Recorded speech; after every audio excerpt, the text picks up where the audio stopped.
A woman, after fathering children with the worst man possible, decided to steal her younger sister's mentally deficient lover, take him as her own, and make him into a surrogate father to her kids. This would lead the poor man to one of the worst lives and worst endings that one could imagine.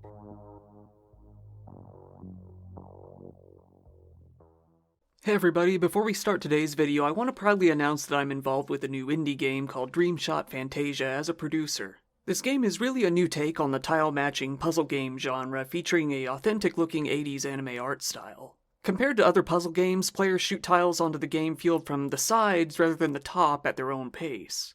We're still actively being funded on Kickstarter for about the next 2 weeks, but we still have a lot more planned. We have active stretch goals for online multiplayer and more, which we're really hoping we can meet.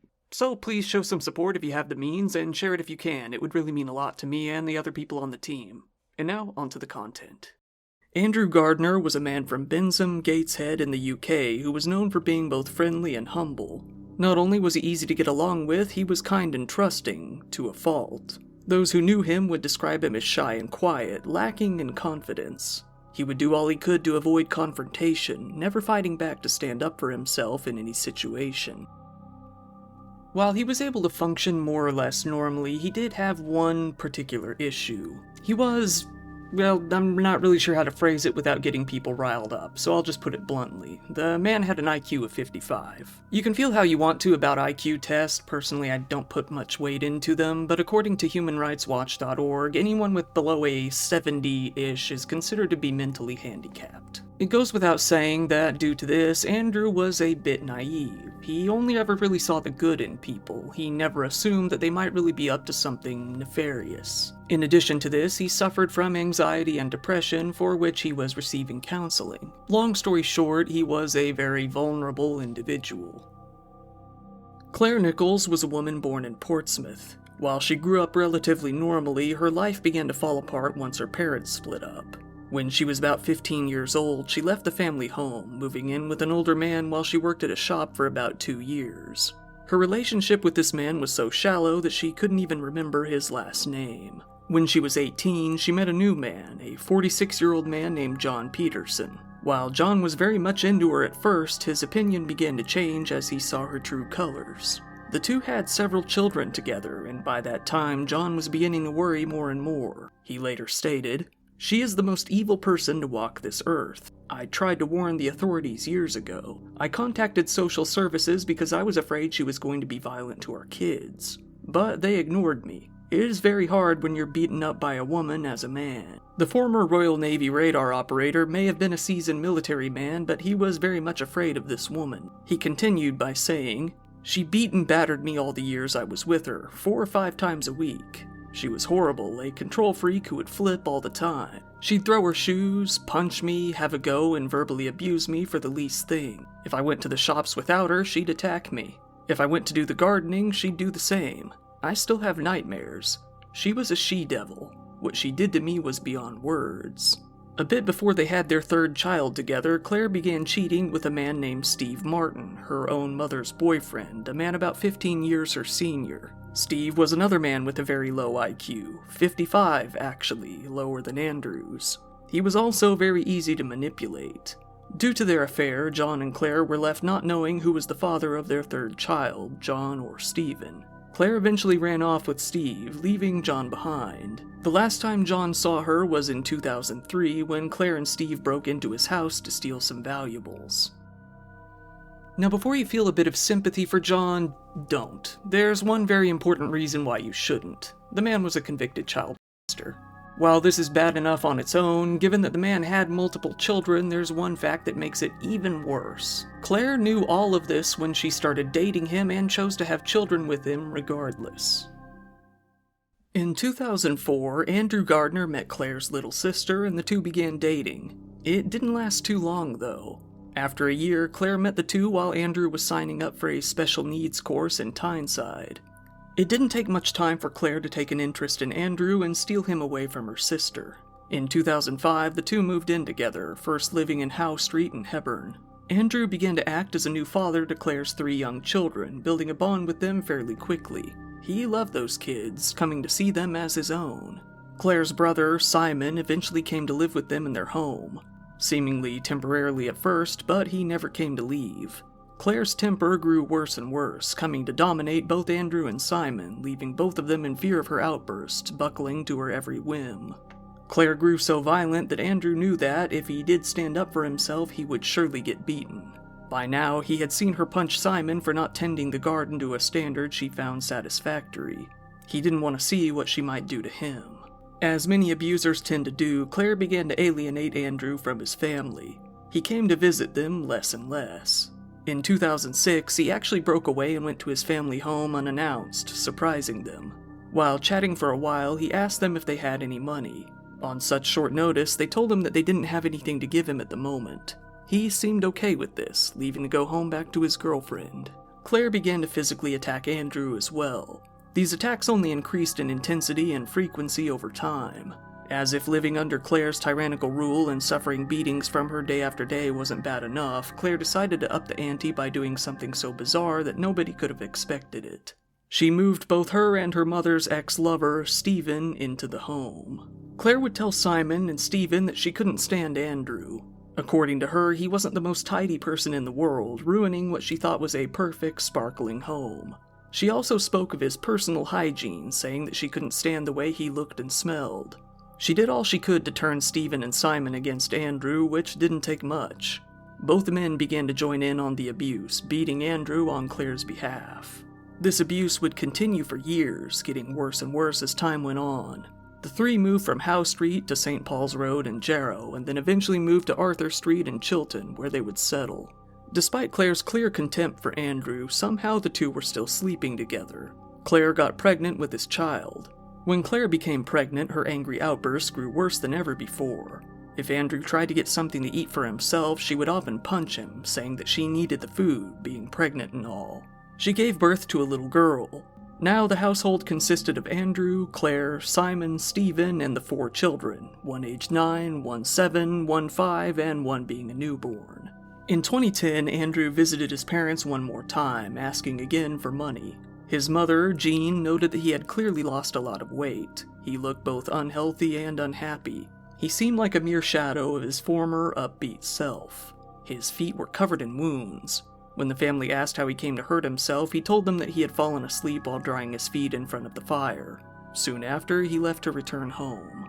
Knowing that something must be going on, in the following weeks Jean did all she could to contact Andrew, but to no avail. She couldn't even go visit him in person. She hadn't known that the family had moved from Jarrow to Chilton, effectively giving her no way to contact him if she couldn't get through to him by phone. Andrew became a prisoner in his own home. Shortly after visiting his parents for the last time, he lost the freedom to come and go as he pleased. He was only allowed to drop the kids off at the school down the street, most likely because Clare just didn't want to do it. Teachers at the school noted that Andrew was often very heavily bruised, acting sheepish whenever the teachers would attempt to talk to him. Clare began to call Andrew useless and worthless, telling him that he was nothing but a drain on the household budget. In turn, she stopped letting him have almost any food for himself. If Andrew tried to protest, she would order Simon to beat him down. He was reduced to stealing food in his own home, sneaking it out of the cupboard whenever he could, risking a beating each and every time. Andrew couldn't leave because of the kids, especially his daughter. To him, being a father was a very important responsibility that he simply could not neglect. Clare began to have Stephen beat Andrew more and more often. To add humiliation to the mix, she started having sex with Stephen in the middle of the living room right in front of Andrew.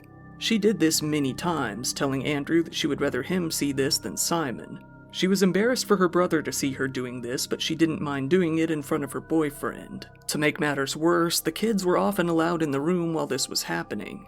At times, they were forced to try to watch TV while their mother was getting it on the coffee table right in front of them.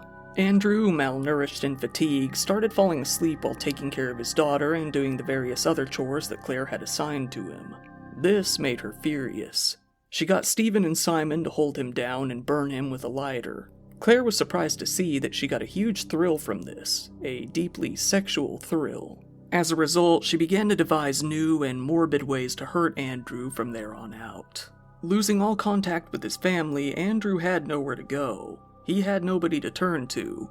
Clare, Simon, and Stephen were the only adults in his life. His own neighbors didn't even know he existed. Nobody knew he lived in the home. If he went out, they would have seen his obvious, severe injuries. That wouldn't have looked too good on the others. Claire did her best to portray herself as a kind, caring mother with a big heart to her neighbors. This act often fell flat as the neighbors could hear Claire clearly screaming within her home. They heard no other voices, just hers. While they could tell that she was obviously quite angry most of the time, they had no idea what kind of horror was really going on behind those doors. Claire was now 28, Simon was 24, Stephen was 44, and Andrew was 35. The worst year of Andrew's life was about to begin. The abuse was occurring daily at this point. Claire even ripped the pockets off of all of Andrew's clothing so that he couldn't hide food from her. Her paranoia that he may be taking her food was only growing worse and worse over time. Andrew was 5'9", but he weighed less than 125 pounds, 20 pounds lower than the minimum recommended healthy weight for a man his size. Claire, Simon, and Stephen began to hold Andrew down and pour boiling water all over his feet, leaving his feet and legs severely burned. Not content to only burn his lower body, Stephen would often burn Andrew's neck and back with his cigarette lighter. This burning hit its worst point when the group forcefully held Andrew up against the radiator in his home, giving him severe burns all over his back and left shoulder. The group would take turns punching Andrew, sometimes going for so long that Stephen would have to take a break to use his inhaler before starting up again. They would also scratch him across the back with car keys. At night, he was often bleeding so heavily that the group forced him to sleep on newspapers and grocery bags on the floor, feeling his blood would stain the furniture. By this point, he wasn't even allowed on any of the furniture any longer. Claire would often force Andrew to stand in the middle of the living room, motionless for hours on end. She would watch him intently, waiting for any sign that he was starting to nod off or collapse. If he did show signs of weakness, she would beat him for it. By this point, the beatings were so severe that Andrew had sustained injuries similar to those sustained in a high-speed car accident. To bring this situation to a whole new level of hell, the kids were involved. By this point, the kids had grown up seeing Andrew's abuse for years. It was all they knew. It was so routine to them that they didn't see anything wrong with it. Claire would even encourage the kids to write swear words with a pen all over his body. The brutality from the children was so severe that they would play tic-tac-toe on Andrew's skin with a knife, leaving X's and O's all over his body. By this point, Andrew was even more thin than before. He wasn't allowed to join the family for meals at the dinner table anymore. He would meekly stare at them and ask for food, but they would shout at him to shut up, refusing to give him anything. He continued to steal any scraps of food he could, knowing that he would be beaten if caught, something that happened very often. Even if the kids or someone else had taken some food from the cabinets, Andrew would be the one who would be blamed and subsequently punished. Claire began to prevent Andrew from even sleeping. If he began to fall asleep, she would force him to get up and walk around the room. She would have fun punching him and kicking him, even encouraging the kids to do so as well, letting them punch him as they pleased. She would even have the kids paint on his body with nail polish, saying that he deserved it because he acted like a girl. One day, the family called over someone to install satellite TV in their home. This engineer was horrified by what he saw. He was greeted at the door by Andrew, weak and emaciated. Andrew had to ask Claire's permission to lead the man upstairs. As the man installed the TV, he could hear Claire screaming at Andrew downstairs, hearing her say, "You know it's my house. When the engineers leave, you leave. You've had one beating. You want another?" Only for Andrew to quietly respond with, "I know, I know." Andrew continued to suffer from beatings, burnings, whippings, and starvation for the next several months until he couldn't take any more. He had over 150 separate injuries covering his body. He had 2 black eyes, bruises all over his sides and legs, and scabs all over his back. He grew so weak and was so injured that he could no longer walk. March 13th, 2009. While Andrew was on the ground, unable to move, Claire decided to have fun with him one last time. While Andrew was on the ground, wasting away wearing nothing but a pair of shorts, Claire stood on top of his chest. She began to gleefully jump up and down on his sternum.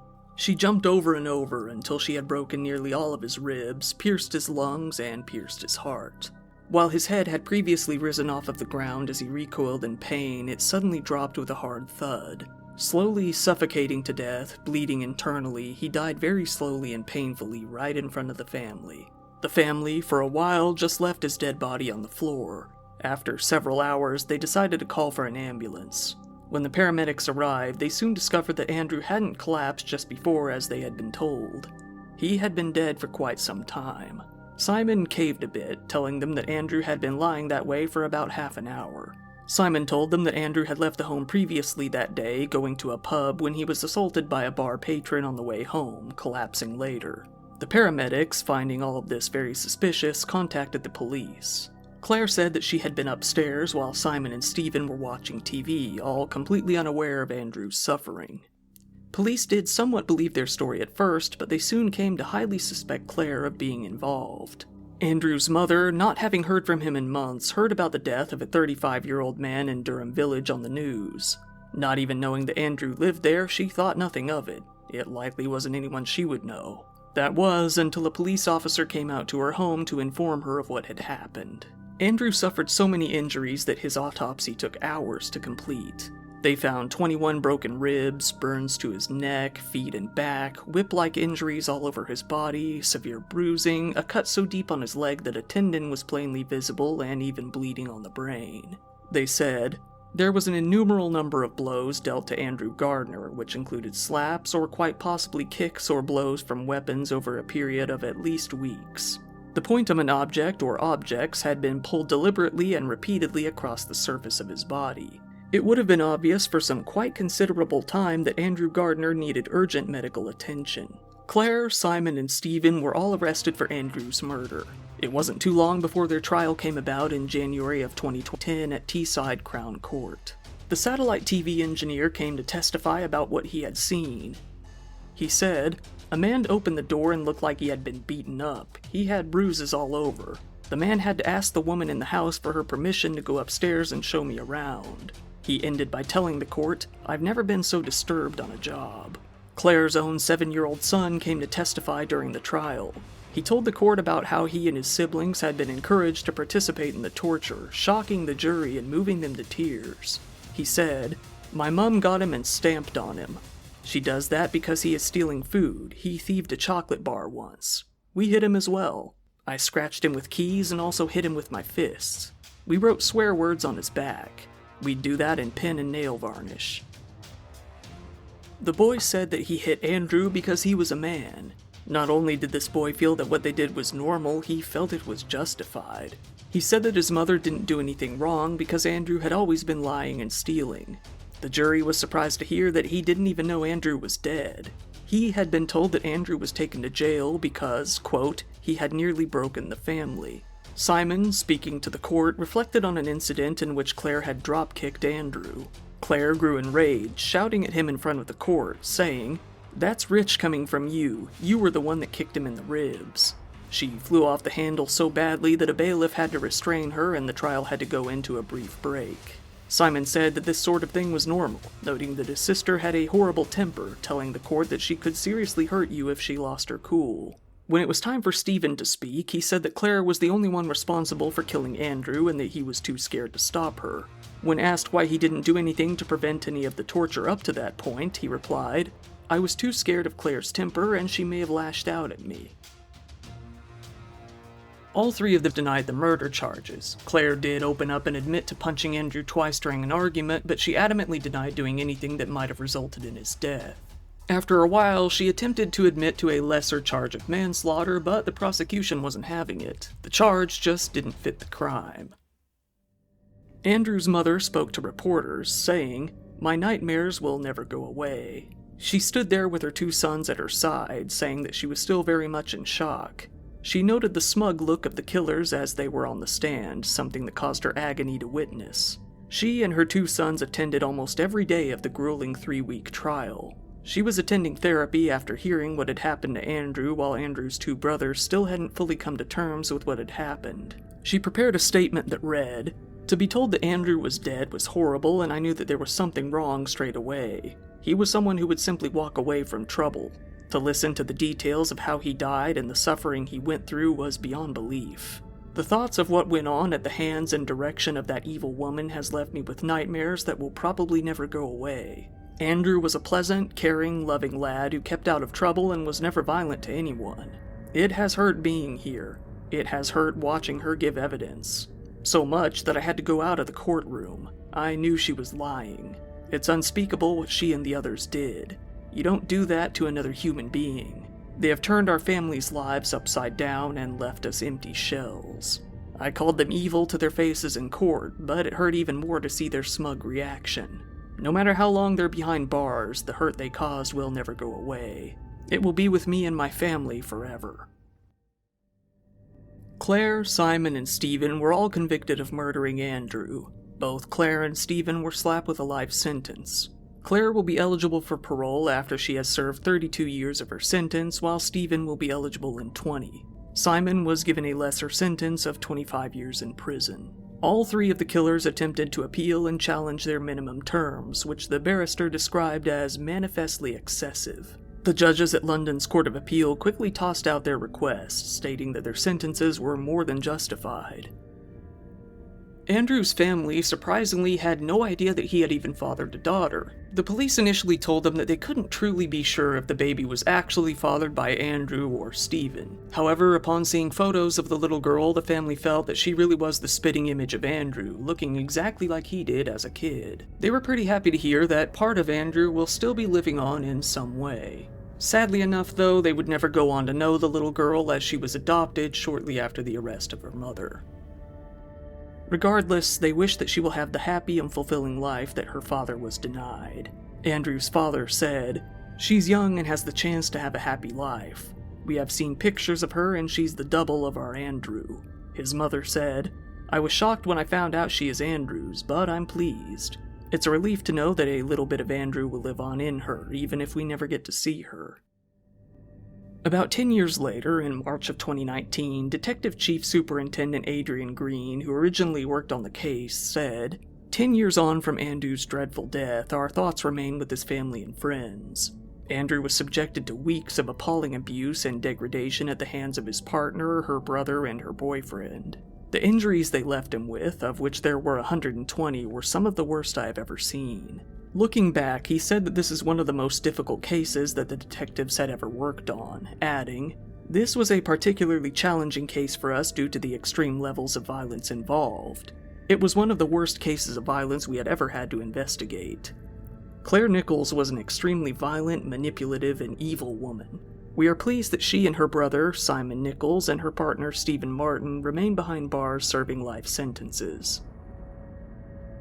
Just recently, in January of 2021, the father of Claire's first 3 children, John Peterson, was once again arrested for a crime in relation to a child when it was found that he had forced himself on a 5-year-old girl.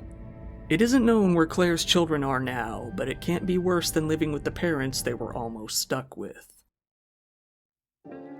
Once again, thank you for watching my video. If you found it interesting, please give it a like, as it really helps me on the algorithm, and feel free to subscribe if you want to see more content like this. If you want to support the channel even further, I also have a Patreon account, which I always keep linked down in the description below. There you can see videos early, ad-free, and uncensored. Channel memberships are back up as well, so feel free to go that route if you want. You'll get all the same benefits there as well. Thank you for watching, everybody.